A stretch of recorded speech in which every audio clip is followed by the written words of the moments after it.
Hey guys, Josh here, and I've got Jeff Akkerman in Fort Collins, Colorado, and he's been through the program. He's just recently been hired. And Jeff, I'm going to let you just take it away and share a little bit about your background for everyone listening in to who you are, who's Jeff, what's he all about?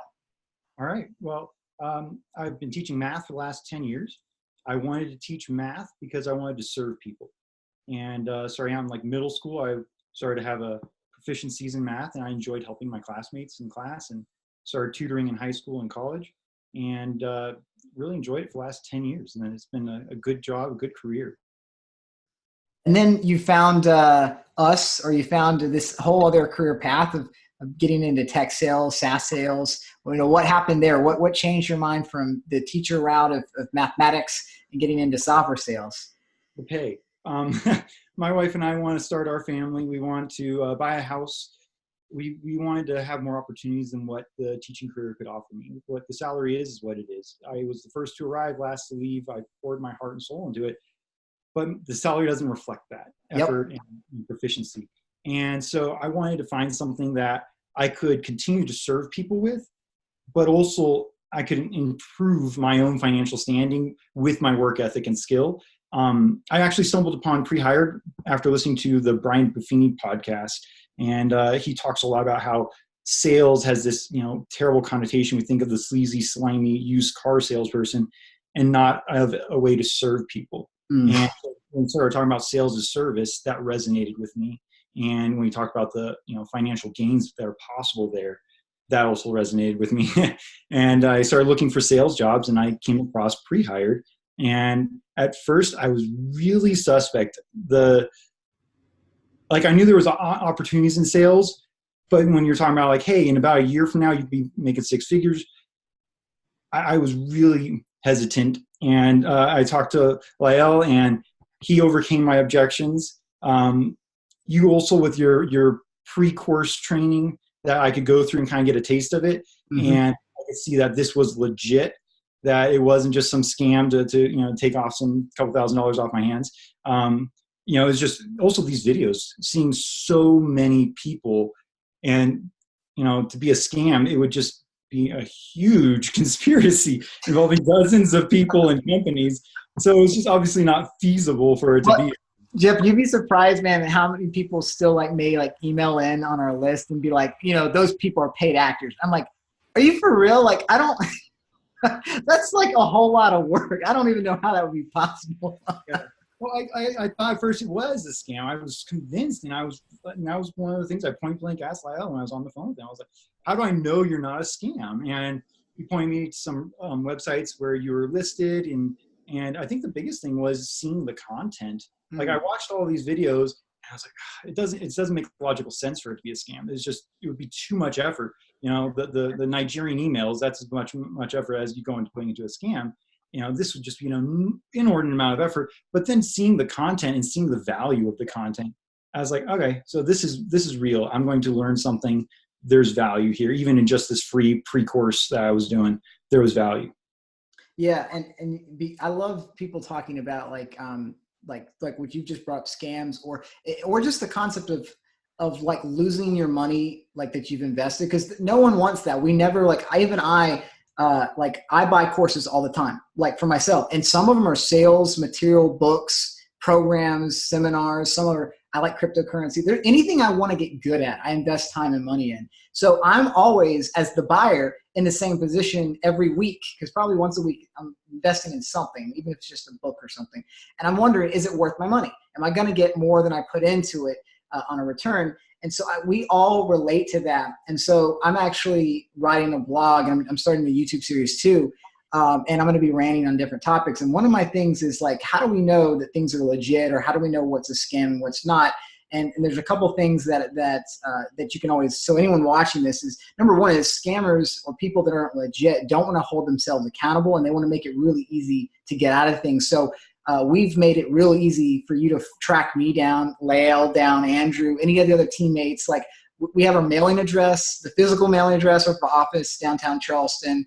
We have all of our email addresses and phone numbers to the main line. You can find it online to call in, and you can find the different departments. I do one-on-one interviews like this, seminars, webinars, like physical mailers. Like, so we're a real company. We hire designers, marketers. Like, we have a whole team dedicated to providing resources and content. And that's how whenever a company's real or not is, are they doing all these things? Because the scammer or someone who's not legit wants to make this one-time offer, and then it's kind of like you can't really find any information about them or reconnect with them.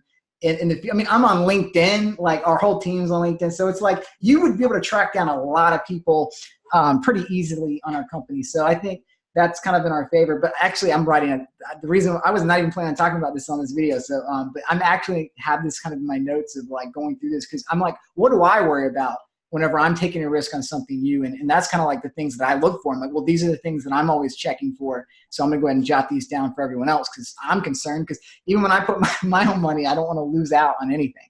So great. I'm glad you brought that up for everyone, Jeff. So and I love that. Oh, you also mentioned Lyle overcame my ejections I had. I'm like, oh, you're already like you're already recognizing and analyzing now that you're in the program what had happened on the call when you had your concerns, and he laid out like, okay, here's what it is. And actually, for everyone watching, I'll go free tip right here. Sales is serving and I love that you brought that up. Man, I feel like we could go for hours talking about these topics. These are all so many good topics. Like, sales is not like Glengarry Glen Ross, like in all these old sales movie, The Wolf of Wall Street. All that stuff and that mindset is garbage now. Always be closing the ABCs of sales. Ridiculous. Does not work. It's always be serving. It's always be helping. People that want to help others do really well in sales, and also people that are very pay attention to detail.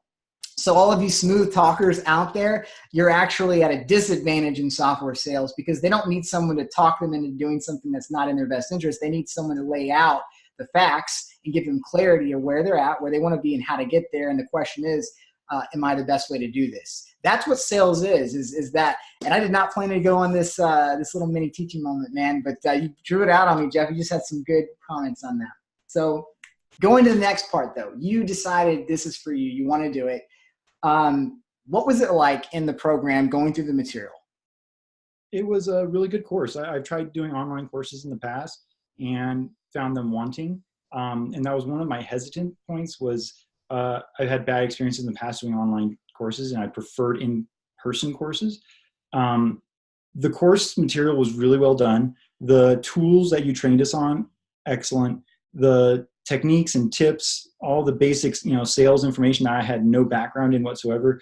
You just really built a solid sales foundation knowledge base for me, and then gave me these incredible tools to go about and be really super efficient with those techniques. So I really enjoyed the course. I think the tools were my favorite part, because I don't know, I love functional things. So like for Christmas, if I get a sweater and I need a sweater, I'm thrilled. So I like functional things. So those tools, the value that they had just resonated with me. I love learning about these things. I introduced Zoom to family members because it's so much better than the other things out there. Yep. Like Skype, the quality of the audio and video is so much better. So yeah, I learned a lot. All right. So you like the program. Now, this is what everyone cares about. Education for education's sake has some merit, but really we're here to better our careers and lives. So what was it like? You're done with the program and using the sales system to get hired. What was the process like getting those job offers in for you? So I started setting up my application sequence on InterSeller before I got my certificate. And I didn't put on my resume yet or my LinkedIn profile that I was certified by Pre-Hired in Science-Based Sales until I got that certificate. So I was accumulating that while I was going through the certification process. And once I got the certificate, I started applying to like one or two on Interstellar, and just instead of hitting the launch button, I had like 60 contacts in there because I was nervous. I wanted to be able to go and apply through their application as well as sending them my email sequence. And then you gave me the email saying, hey, dude, just go for it. And so I hit the launch button and I got a job in less than 2 weeks. So that was a really fast turnaround. I was really worried about how quickly I'd be able to get hired because completing the course took a little longer than I thought it would. I thought I'd be able to sail through it really fast, and it took me a little longer than I wanted, but the hiring process was way faster than I thought it would be. Yeah, that's a great point. And out of curiosity, how long do you think it took you to do? Because most people is around 40 to 50 hours, but some people, and your personality style can already tell, you're probably very diligent going through it and like making sure you've mastered every piece before moving on. So what was that like for you then? Just to give context for different personality styles going through the program. Yeah. Yeah. Some people, I remember watching these videos and they said, oh yeah, I was done in like a week or two. And I was like, oh, I could do that. No, I had to, you showed me this tool and then said, go play around with it. So I had to go play around with it until I felt comfortable with it. Because I, once again, didn't want to put that on my resume that I know how to use, HubSpot or Interstellar or something. And then someone says, all right, show me. Exactly. And then I look like an idiot and hire. So I wanted to make sure I understood how to use all the really awesome tools. So I did take a lot longer. I started in the end of October, beginning of November. I finished middle of December. And like I said, like 12 days later, I had my offer and accepted it. So congrats, man. And now tell me, where did you end up landing your sales gig at? And tell us the story behind you getting that job offer. So as I mentioned before, I'm not as big of a fan of learning online. And so working remotely seemed kind of intimidating to me. I would have preferred to work somewhere locally so I can work alongside other people on the sales team, learn from their experience, and grow alongside this team. So I really wanted to work locally. There's lots of opportunities remotely. I had lots of interviews and opportunities there. But there was one company in particular locally that really caught my attention. They were like the #1 place to work in Fort Collins. They are growing really fast. It just seemed like a really exciting place that I could grow and be successful in. And so you mentioned in the course to do something extra special to get the attention of like the top 3 or 4 companies that you wanted to get an offer from. I really only had one, and it was Madwire. And so I went to Mary's Mountain Cookies, and I sent a sampler of like 80 cookies to the gentleman who was doing the hiring process there, and had my resume on there, and I had a little note saying, Jeff Akkerman delivers the goods. And the first thing he said on our phone interview was, I got the cookies. Thanks so much. The sales team loved them. They were a hit. And it was just kind of like we started off on like a good place instead of being like, okay, you want something from me. It was, hey, thanks for that, by the way. Mm-hmm. So it was really awesome. And that's a perfect example of what your mindset was going into the course of serving others, is you basically gave before asking for something in return. And that works so well in sales. If you can always offer value before you ask for something in return, that's really what selling is nowadays, is not just asking to take, and you're giving first. And you gave them physically cookies that they filled their tummies, they loved it. And so now not only does the sales manager interview and you kind of have like, all right, so this is cool. Like they're not even probably thinking, oh, Jeff is a giver, but that's what's kind of happened. And they're like, but then like you've got the sales team also loves you now too, because, you're going to be coming into the company. It's like, all right, that's the guy that gave me cookies, like they're already kind of rooting for you.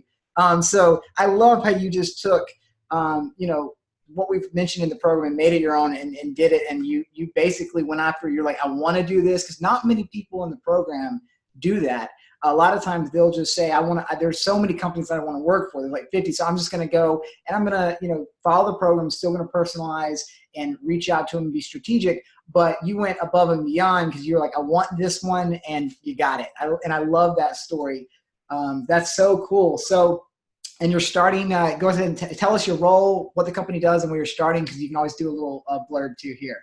Yeah. So I'm going to be an entry-level business development rep.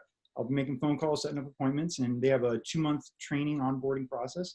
At the end of that, I'll be promoted to a marketing consultant, and I'll be on the receiving end of those appointments and helping people make the right decisions for what's appropriate for their business. So what kind of emails, text message, point of sale, website, what are their needs? And we have all of their solutions, because it's a really comprehensive company. It's excellent. All right. And so, Jeff, the last thing I want to ask you is, we've got tons of people that follow us on email and or watch our videos in the site. What would you say to someone who's on the fence and they've been thinking about maybe doing this all year, and now they're maybe longer than a year, but they're on the fence and they don't know whether they want to do software sales or if we're even real. What would you say to someone who's just kind of on the fence about this whole thing? Well, I went from no sales experience and being timid at the aspect of applying for a sales position. I just thought I'd be a complete fraud applying for these positions and they would laugh at me looking at my resume. Putting that pre-hired certificate on my LinkedIn profile, putting that on my resume saying that I was certified by pre-hired and science-based sales, listing all of the skills and techniques and tools that I learned from pre-hired gave me the confidence to apply. Without that, I probably would still be doing something else. So I'm really glad I took pre-hired. It gave me this huge boost of confidence to go out and seek the position I wanted to get in the career I wanted to get, and give me the knowledge, I think, to help me make that happen. Jeff, man, so many things you're saying today are just igniting, like just huge, like you just said, okay, the confidence in sales. I got to say this for the video before we end. So anyone's listening to this, and if you've been in sales before, you know what it is to have confidence in sales and not to have it, because anytime you have some wins, you get excited, your ego is boosted. But whenever you have a hard time, or you go to a company where they didn't provide the support, or let's just face it, if you've never invested time and money into yourself to develop your craft, then it's probably on you. But the fact is, we know what it's like not to have confidence in sales. And when you don't, it is not fun selling. Whenever you don't have confidence and control, those are the two things that salespeople need in order to really enjoy the work they do. If they feel like you have no control over your day-to-day and the sales process, then you're going to freak out and you're going to be very unhappy. And if you're not confident about what you're doing, you're going to have problems. And it's not just confidence in general. I can be more specific. Confidence in yourself, confidence in your product, confidence in the company, confident in the actual buyer, that you've done your research and you know them, confident in your presentation. There's a lot of things that if you have confidence in and you lay them all out, you are going to love selling. And then when you understand how you can control the relationship to a certain extent, not to where you're manipulative, but where you're an equal partner in the person that you're speaking with, and you both respect each other as peers. They're not above you and you're not above them, but most salespeople don't get that right. They're either like the buyer says, do this, and you're like, yes, and you jump, how high? Okay, yeah, that's not a relationship. That's like a parent-child relationship. That's not peers. So there's a lot of, if you can get confidence and you understand how to have a say in the relationship, because it is a relationship and it's not one-sided. Those don't ever work. That leads into a whole nother conversation about how sales is actually a lot like dating, if you want to analyze that. So I'm going to stop right there, and we're going to leave these for other videos. But Jeff, I love talking to you today. You've had so many great points where just so true. I'm excited to really see where your career goes at Hivewire there in Fort Collins. Thanks for taking the time to just share your story with everyone listening. I know that that's helped them. So congrats and good luck going into this new role for you. Thanks so much, Josh.